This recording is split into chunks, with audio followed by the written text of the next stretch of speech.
দেশে রাজনৈতিক স্থিতিশীলতা না আসলে কোনো ধরনের সংস্কার প্রস্তাবই বাস্তবায়ন সম্ভব নয় বলে মন্তব্য করেছেন বিএনপির ভারপ্রাপ্ত চেয়ারম্যান তারেক রহমান। তিনি বলেছেন, ধ্বংসের দ্বারপ্রান্ত থেকে দেশকে রক্ষা করতে যত দ্রুত সম্ভব নির্বাচন দেওয়া উচিত। তারেক রহমান অভিযোগ করেন, অন্তর্বর্তী সরকারের কিছু লোকের বক্তব্যে তারা যে মূল লক্ষ্য থেকে বিচ্যুত হচ্ছে সেটি বোঝা যাচ্ছে। আরও জানাচ্ছেন রহিম রুমন। রাষ্ট্র কাঠামো মেরামতে বিএনপির ৩১ দফা কর্মসূচি বাস্তবায়নে দেশব্যাপী ধারাবাহিক কর্মশালার অংশ হিসেবে রোববার দুপুরে ঢাকার জর্জ কোর্ট মিলনায়তনে আইনজীবীদের এই কর্মশালা। দেশের মানুষ যেই সিদ্ধান্ত নিতে চায়।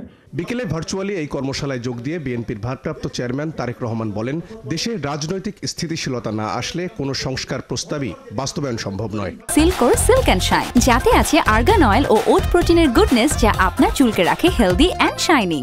নির্বাচন হলে যেহেতু একটি স্থিতি অবস্থা আসবে এবং ধীরে ধীরে রিফর্ম কাজগুলো শুরু হবে, সমস্যাগুলোর প্রকটতা তীব্রতা ধীরে ধীরে কমা শুরু করবে এবং নির্বাচন হলে সমস্যাগুলোর সমাধান কিভাবে করা যায় এটি দায়িত্বপ্রাপ্ত হবেন বিভিন্ন মানুষ। যখন দায়িত্বপ্রাপ্ত হবেন, স্বাভাবিকভাবেই তারা বসবেন, তারা আলোচনা করবেন, তারা কাজ করবেন।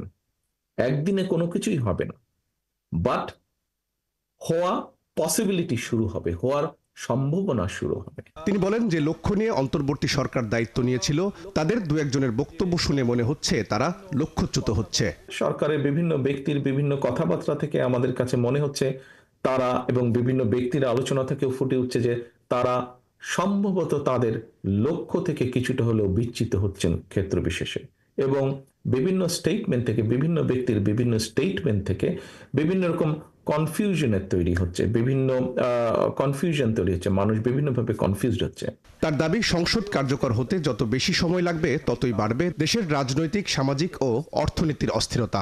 আমরা যদি সংসদকে কার্যকর করতে যত দেরি করব, এই অস্থিরতা, এই তর্ক বিতর্ক সবকিছু তখন সংসদের বাইরে চারিদিকে ছড়াতে থাকবে এবং সংসদের বাইরে যত বেশি এটি ছড়াবে তত সব জায়গায় বিভিন্নভাবে অর্থনীতি থেকে শুরু করে সামাজিক অবস্থান থেকে শুরু করে সকল জায়গায় একটি অস্থিরতা দেখা দিবে, যা সামগ্রিকভাবে দেশকে ক্ষতিগ্রস্ত করবে। 2008 সালের নির্বাচনেও ত্রুটি ছিল দাবি করে তিনি বলেন, সেই ভোটের আগেও সংস্কার প্রস্তাব দিয়েছিল তৎকালীন তত্ত্বাবধায়ক সরকার, কিন্তু ভোটের পর তার কিছুই বাস্তবায়ন করেনি আওয়ামী সরকার। তারেক রহমান আশ্বাস দেন, রাষ্ট্র ক্ষমতায় গেলে ঘোষিত 31 দফা সংস্কার বাস্তবায়ন করবে বিএনপি। এইবার সংস্কারের প্রস্তাব সবচাইতে প্রথম বাংলাদেশ জাতীয়তাবাদী দল দেশের সামনে এবং দেশের মানুষের সামনে উপস্থাপন করেছে। রহিম রুমন, 71, ঢাকা।